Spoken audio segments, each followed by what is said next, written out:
Hello, good afternoon, and welcome to Mocha Talk. I'm Denise Bunning, and thanks to FAIR for creating this safe space for us to chit-chat about various monthly topics. As a former teacher, support group leader, and of course, food allergy mom, I'm thrilled that today's episode is about emergency readiness. As a food allergy parent, this is something that is of utmost importance. Remember, ABC. I just love those acronyms and ways to help you remember. A, always be ready. B, be sure to have your plan in place and your medicine on hand. And C, call 911 if needed. So on today's episode, we have two great guests that are going to share their tips and tricks on how to prepare for emergency readiness. And then with that, I'm going to introduce today's guests so that they can introduce themselves. Our first guest is Kirsten Sears. Take it away, Kirsten. Hi, Denise. Thank you so much for having me on here today.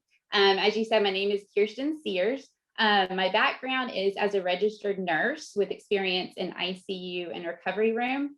I'm married. We have two daughters. Our 14-year-old is anaphylactic to milk. She was diagnosed at age 7 months.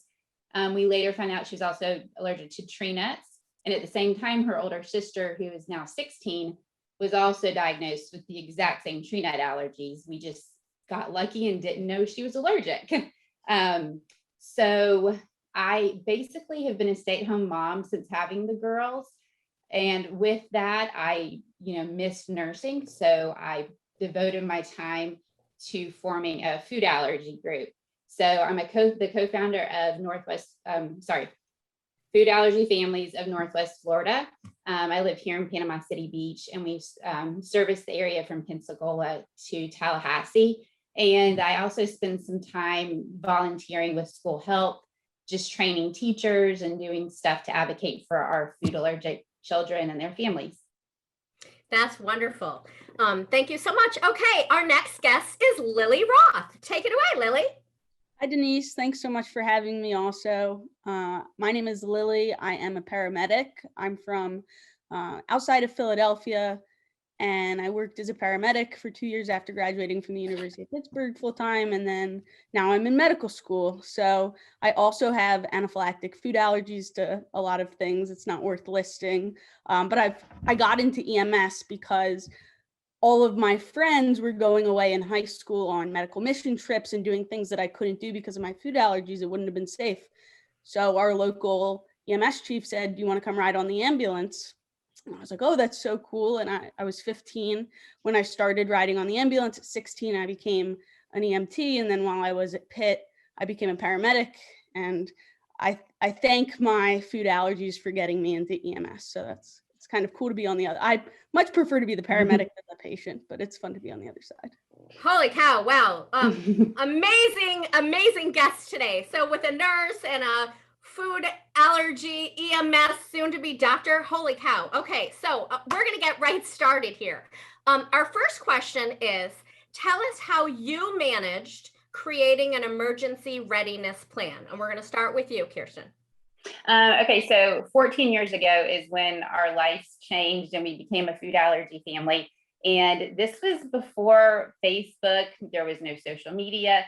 So I felt really alone. I had one friend who had a child with a milk allergy, and everybody else, there were some peanut allergies and whatnot, but she kind of helped me in the beginning. The allergist we saw, because he knew I was a nurse, he sent me, after we did food allergy testing, sent me home with an ampule of epinephrine and a syringe and said, "Your child is so severely allergic that you have to have this while you're waiting to get your prescription filled."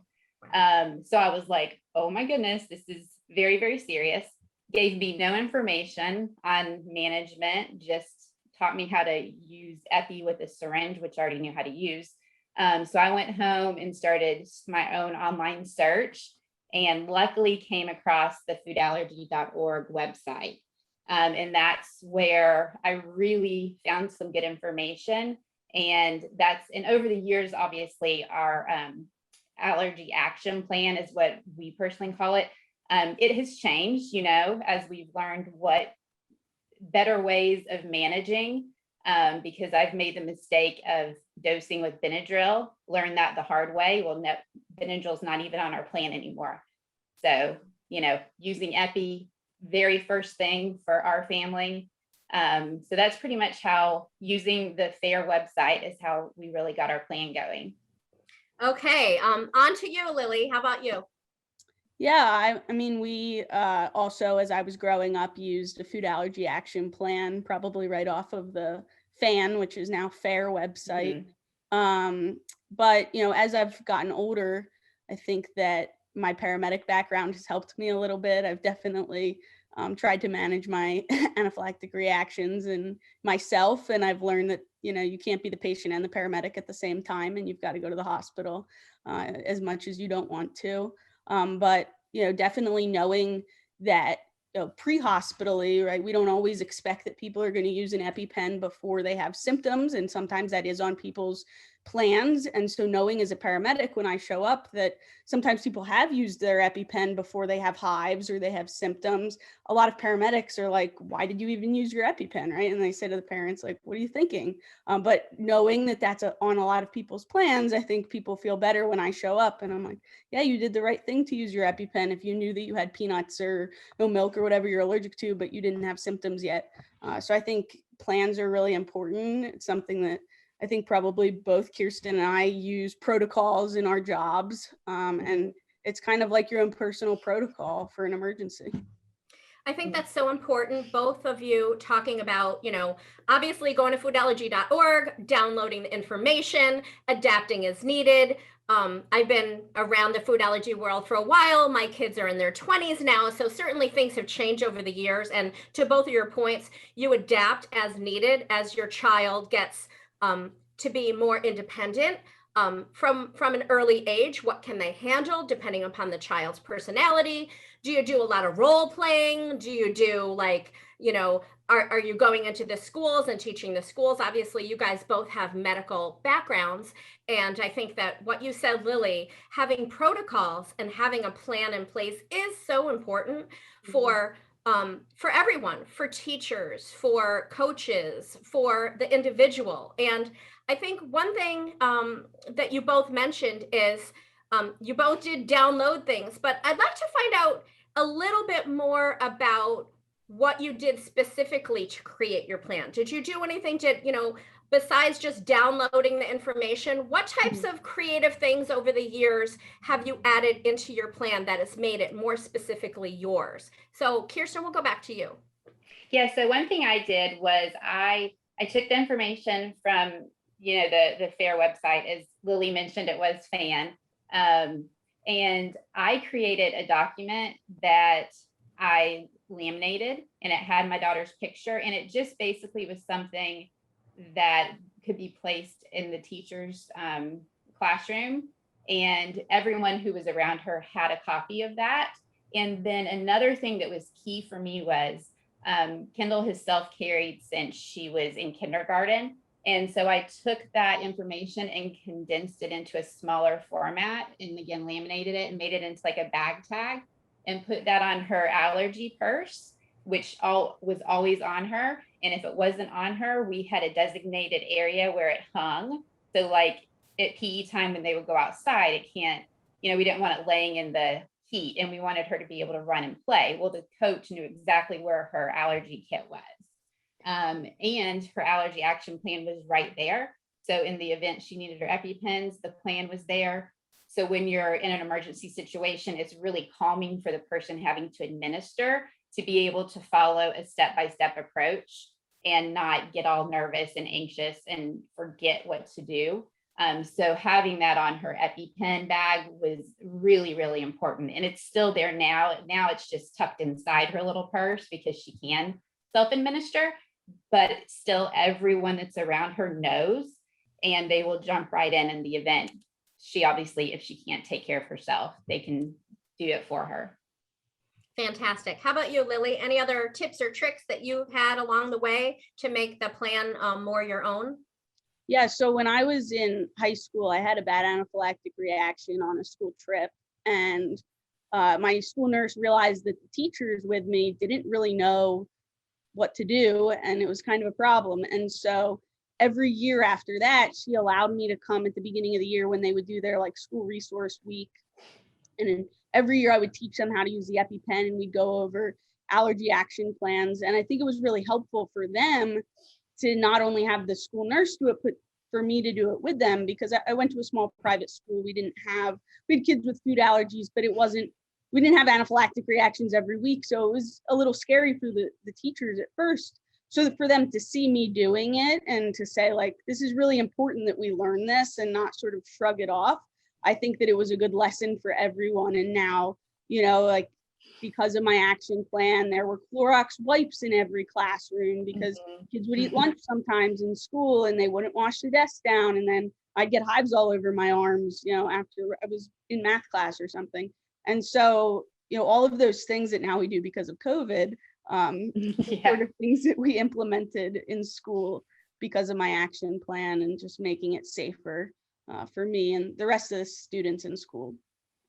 So both of you bring up, excellent points and also memories of me going into the elementary school. And I used to be an elementary school teacher. So, all my little tips and tricks usually are, elementary-ish, but that's just me and that's how I am. So I think what both of you brought up is not only having a plan, making it easy, not only for the individual that has the allergies, but Lily, as you mentioned, teaching the teachers and surrounding people, could be a coach, it could be a teacher, it could be a friend, on how to administer Epi or ABQ, depending upon your medication, and having that specific, like, number one, number two. I'm a huge believer of preparing and planning and practicing ahead of time. Like, hey, it's an emergency. Oh no, what should we do? And then going through those steps so that, and it sounds so elementary-ish, but honestly, that's where I have taught friends and family and older people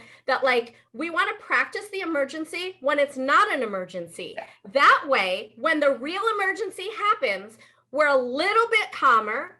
Maybe we're following exactly what we need to do, and we've handled it in a manner. And then after the emergency, we can cycle back and say, okay, what do we do well? What did we blow? And what do we need to practice on? And I think that those are the types of things that, like, practicing your EpiPen into an orange, practicing your ABQ with the trainers, talking to the teachers and the coaches, and having people ask, there are no silly questions. And so I love your points. If we can just talk about now how we know you have the plan now in place. So then once you have it, besides going into, let's say, at the beginning of the school year and teaching teachers or coaches, is there anything else that you've done that has helped educate people around you? Let's go back to you, Kirsten. Yeah, so once I co-founded the support group, I was contacted by the news a lot. So I've done countless interviews, especially right at back to school time. And the girls were involved. So we did a lot of in front of the camera, like practicing the EpiPen. And I was trying to get EpiPens into schools and whatnot. And so it was a great way to reach a greater population, One thing that we did was we've developed a few videos that we would also show when I would do the back to school training, like you spoke about with teachers and staff. I would do that every year. I was in charge of that at their school. I showed a video and it had my girls like talking about an allergic reaction and not to be afraid of using the EpiPen. I had my little 6-year-old child who had just had an anaphylactic reaction. And that was the first time I had to give her Epi. And I'll never forget, after I gave it, she said, "Mommy, that didn't even hurt." And I was like, I'm so glad it didn't hurt, and it took the fear away for her, which was, I hated that the reaction happened. But in hindsight, it was really a blessing that she finally had experienced it. The fear was gone. We knew it was so easy to use it. So we included all of that information in the video, and I played that, and it was available for, every year. So each year I would just continue to play it. And there's something about having a cute little 6-year-old, say, use my EpiPen, don't be afraid to use it. So that was one thing we really reinforced was don't be afraid to use it. Epi first, epi fast. Just, it's fine, you know? Awesome. Yeah. Lily, how about you? What other interesting tidbits can you give the audience to help make their plan and help educate I'm not people? sure I understand. I do think that Kirsten's right. Like, people are so afraid to use their EpiPen because either it marks to them, they feel like it was a failure on their part and now they have to use their EpiPen, or they're scared of the jab and it's going to hurt. And so what we used to do in college was, I was the vice president of our student EMS, and we would go to the fair walks every year at the zoo. We would set up what we called like a teddy bear clinic.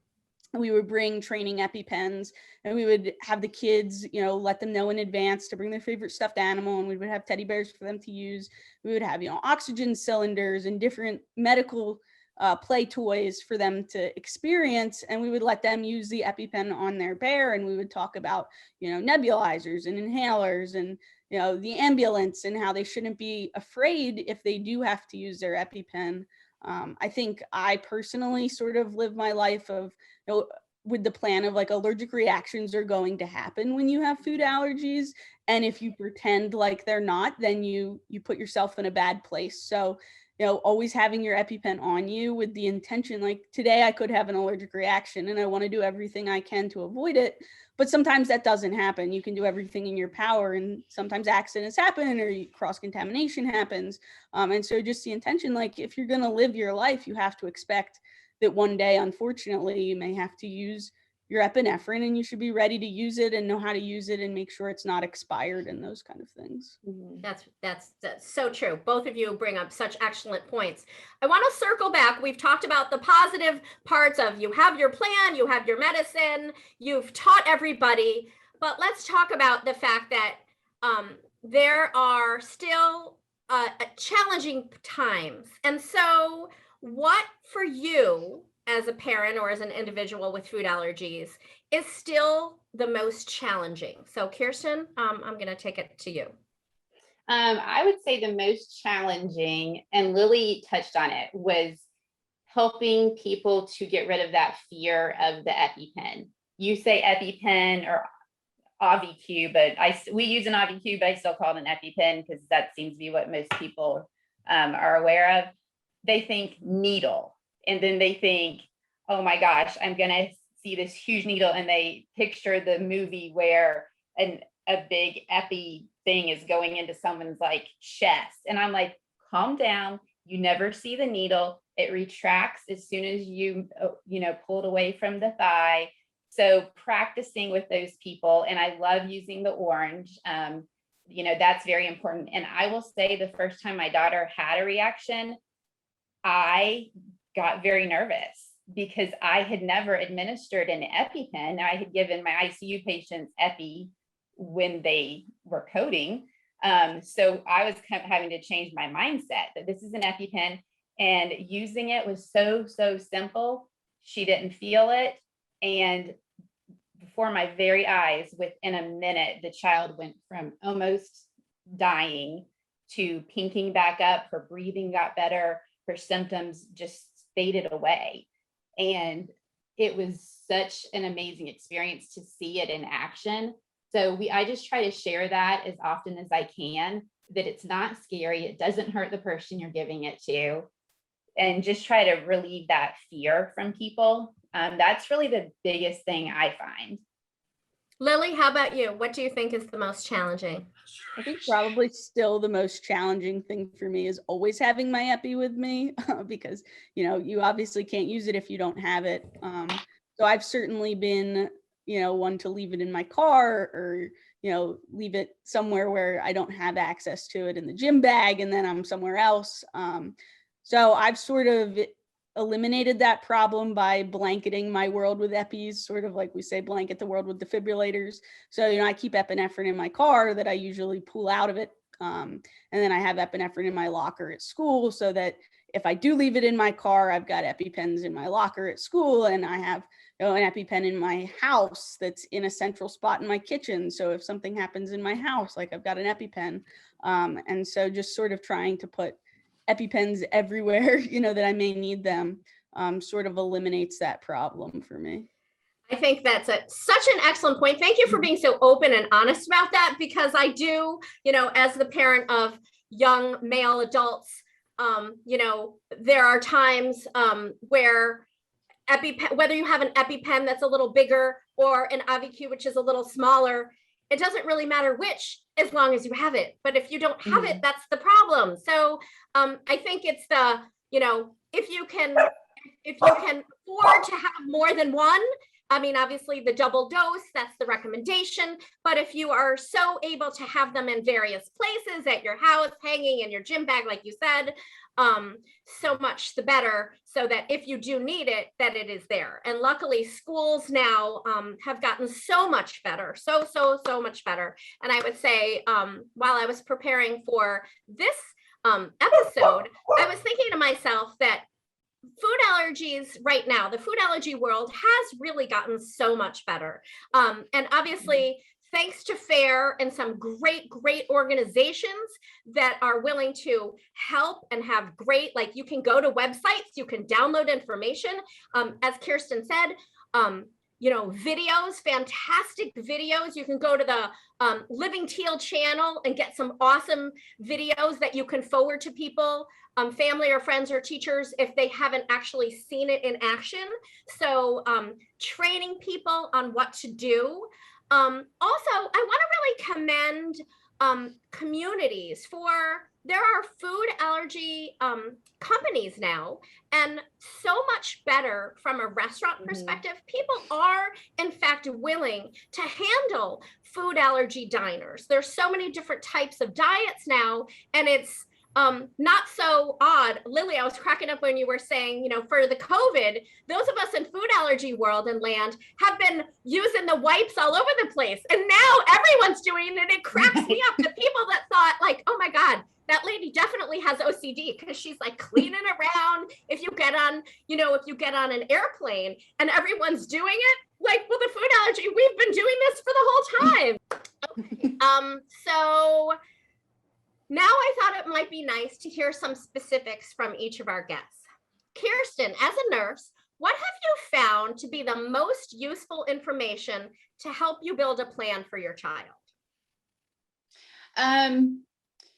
So, as a nurse, we would write care plans for patients. So everything was patient specific. So having, spent years and years and years caring for patients, when I then had a food allergic child, it just felt like second nature to write a care plan. And I really knew like what to look for, like what were the key components to make sure that this plan was feasible, it was well laid out.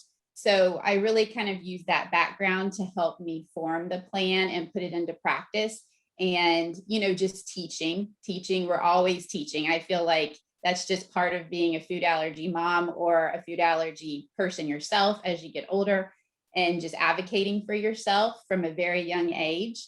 So those are some things that I feel that we've used personally, and being a nurse kind of helped me. I could see that kind of playing out in my role as a food allergy parent. How about, what advice do you have for parents of newly diagnosed children? So newly diagnosed children, those were some hard days, very, very hard.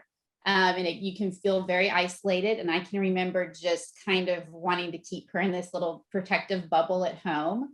But luckily, I mentioned that one mom that I had, whose son had the milk allergy. That was the only friend I had who had a food allergic child. So we started messaging constantly. It was actually email, because it was 14 years ago and we didn't even text message back then. So we would email constantly. I can remember emailing her at night, and she would send me like recipes and places to buy food. So I feel like just, becoming part of some type of support group or connecting with someone else, it's much easier now with all the social media outlets. Just finding that support and someone who can kind of guide you along and help you advocate for your child.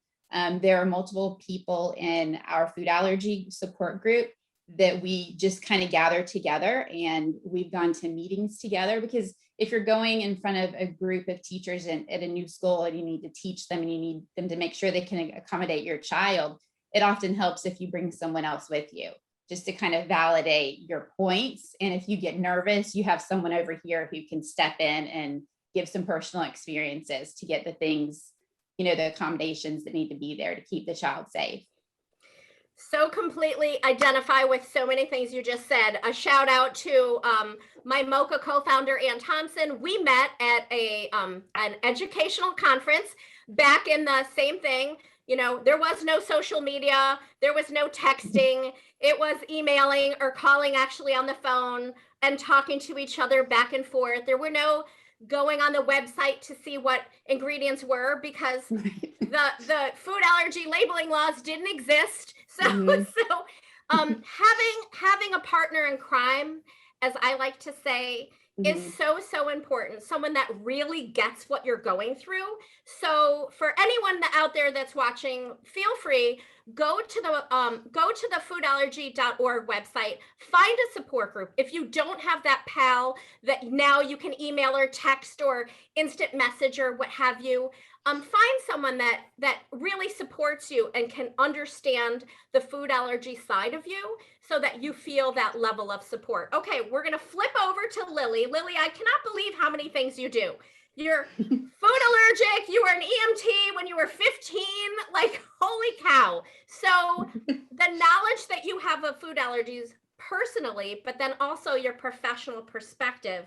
I guess my question is, you're so busy, but how have you been able to, I guess you mentioned that, you're thanking your food allergies for throwing you into the medical community, but I guess I just want to hear a little bit more about that. If you can share a little bit more, like, when did you decide? How did you decide that? And, just share some of that, because I think it's super inspiring for people that have food allergies, and you're both extremely inspiring. But the fact that you're food allergic and you've continued to go into the medical field, I'd love to just hear a little bit more about that. Yeah, so I had an anaphylactic reaction at school, actually, to something I had eaten for lunch. And I guess I was a junior in high school, and, they called an ambulance, much to my chagrin. I didn't want to, we sort of had a plan at home where if I had an allergic reaction, we would drive to the parking lot of the ER, because I didn't want to go in. And, I was a stubborn teenager, and I would use an EpiPen, and I would take Benadryl, and we'd drive to the parking lot of the ER, which now seems very dangerous. But we would sit in the ER parking lot. And if I needed a second EpiPen, my mom would give me the second EpiPen, and then we'd go inside the ER, and I'd get Solumedrol and, get treated and those kind of things. But so it was at school, and I don't remember if they couldn't get a hold of my mom, or maybe I'd needed two EpiPens at that point. I don't remember. But they had called, 911, and I was in the ambulance. And I had said to them, I'm an EMT. At this point, I was riding with a company that was closer to home. And I said, I'm an EMT, and I'd really love to ride the ambulance. And the person on it said, well, I'm the captain of the department. Why don't you come and spend your senior internship with us? And I said, oh, that sounds like a lot of fun. So I did. And I became a volunteer of the organization. And one of the things that I really struggled with in high school was college, and, figuring out college with food allergies. And I was from Philly, and I wanted to go far away, and I wanted some space. And my parents were like, absolutely not. We don't want you all over the world with your food allergies. And so this summer I became an EMT, actually. My mom went to Pitt and my dad went to Penn State. And if you know anything about Pennsylvania, rivalries, Pitt and Penn State hate each other's guts. And so I really wanted to go to Washington, D.C. for college, because I liked Washington, D.C. I thought it'd be a fun place to go. And my mom said, you know what, I'll let you visit Pitt, because I don't want you to end up at Penn State. So I visited Pitt. It was a little far outside the radius we had for schools. And I went to visit Pitt, and they happened to have this emergency medicine program, which you transferred into during your junior year. You became a paramedic. It was a really excellent stepping stone for medical school, but also I was already an EMT. I was like, this is perfect. I'm going to Pitt. So that's what I ended up doing. I went to the University of Pittsburgh. Actually, funny enough, Ann Thompson is someone I met during my senior year of high school, because I went and did something with like the college toolkit that they were first developing at the University of Arizona. So that was pretty cool. So anyway, I went out to Pitt, I became a paramedic, and when I finished Pitt, I wasn't quite ready to go to med school. I wanted a little bit of a break. I was pretty burnt out. And I said, let me call back this ambulance company I volunteered with in high school and see if I could come back full time as a paramedic. And, I always tell people, like, you never know where your connections are going to get you in the medical field. And so, I emailed an old supervisor on a Friday night, and by, the next Monday I had a job, which was pretty fun. And so I got to spend a lot of time as a paramedic between med school. 2 years, it felt like a long time, especially with, coronavirus happening during part of that. But it was a lot of fun. And I think, I've had allergic reactions on the ambulance. I won an award for being unlucky because we went to a car accident scene and there was this white fluid all over the place. And I stepped out of the ambulance and I said, "What is that white fluid?" And someone was like, "Oh, no big deal. It's just milk. The guy on the motorcycle had a gallon of milk in his backpack when he crashed." And I was like, "Milk? No, I'm allergic to milk." And so he was covered in milk. My partner thankfully knew about my allergies. She was like, "No, Lily's allergic to milk. She can't take care of this patient." So she quickly cut off all his clothes, which was fine. He was going to be a trauma alert, so he had to be trauma naked anyway. And I put like 2 sets of gloves on, and I treated him without an issue. But it was just really funny because we joke about the fact that I would have much rather that been like a flammable fluid than a gallon of milk everywhere. Yes. I just can't even, right? But so at the holiday, yeah. at the holiday party, I won an award for being poor dumb paramedic who got, like, of all the paramedics to get dispatched to this call, of course it would be the one who's got an anaphylactic milk allergy. But yeah, so being a paramedic and dealing with food allergies has been both enlightening because I think it does help me connect to my patients better. I've been on the cot that they're in. I think it gives me an empathy opportunity to be like, yeah, I know it stinks going to the hospital in an ambulance, but we're here to help you. But I think it also does make me a better food allergy, person to deal with my own food allergies. And sort of like what Kirsten was saying, finding people who are in your support group. I was part of TAG as a high school student and in college, and I have some of my really good friends are people that I was in TAG with. And I have vivid memories of the food allergy conferences we used to go to that they used to put on the teen summits, and I had a collection of teen summit sweatshirts, and I remember doing like the drum circles and those kind of things. And I probably the funniest memory was when we would go to the teen dances that they would put on, which was really fun because at proms and stuff, you're so worried about your food allergies. It's one less thing to worry about when you're with everyone dealing with food allergies. And on like the beverage tables, there were just, I think the EpiPen manufacturer had been giving out like EpiPen trainers all weekend. And so there was just like EpiPen trainers littered all over the dance floor and, with the drinks. And so I definitely think it's important to find a support group, whether you're a teenager, whether you're an adult, whether you're a parent, if you have food allergies, if you don't, finding your people who get you, whether they're, suffering food allergies themselves or, they just understand and they want to be there to support you, I think is so important. Thankfully, I think the statistic is like 2 kids in every classroom have a food allergy. So hopefully they can be buddies. Mm-hmm. Wonderful. I think I want to give each of you one last chance. You literally read my mind. You answered questions. I didn't even need to ask some of the questions that I had for you. So, which is wonderful. So final words, Kirsten, anything that you want to give the audience out there? Any tidbits, any words of wisdom? Yeah, so one thing, I just have to say this real quick. What Lily was talking about, like having like a buddy, like that was a key when my daughter was in elementary school, was having a little friend of hers. I actually would make an extra safe lunch sometimes so that she could have somebody sit next to her at lunch. So just little things like that. But I would say that, just staying connected is very, very important. And carrying that epi, we always tried to, at the beginning of each school year, we would take my daughter shopping and let her pick out a new allergy purse so that she wanted to wear it, because that was a big thing. I can't tell you how many times we almost left the house and she didn't have her allergy purse with us. So, we just kind of had a check system like that. And it even got to be so unique because she was the only one who got to carry a purse in school, that other little girls started showing up wanting to carry a purse like her. So, it kind of makes you feel special and fun and everything. So just always finding ways to remember that EpiPen, keeping it in multiple places, and don't hesitate to use it. Those are, just my big points that I would always try to get across, because that's the only way you can stop an anaphylactic reaction. Excellent. Lily, any other last words of wisdom for the audience?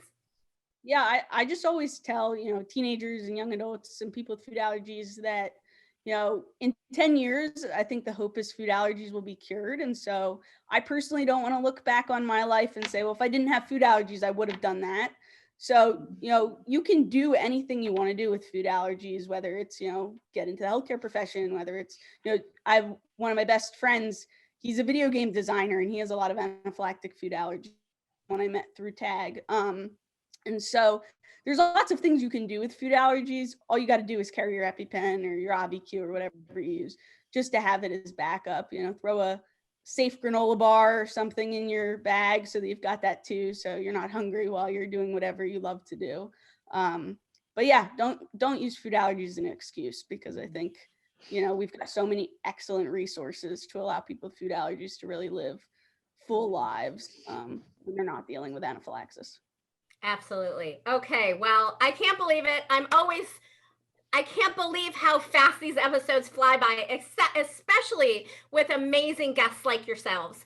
So thank you so much for being on our show. Everyone out there, check out foodallergy.org for everything from support groups to downloadable information to awesome videos to webinars to looking for colleges, you name it, FAIR has it. And as always, I'm so thrilled to be here with you all, sending you love and rainbows and laughter and gratitude. And if we can help in any way, please reach out. Thanks so much for being here. See you next time.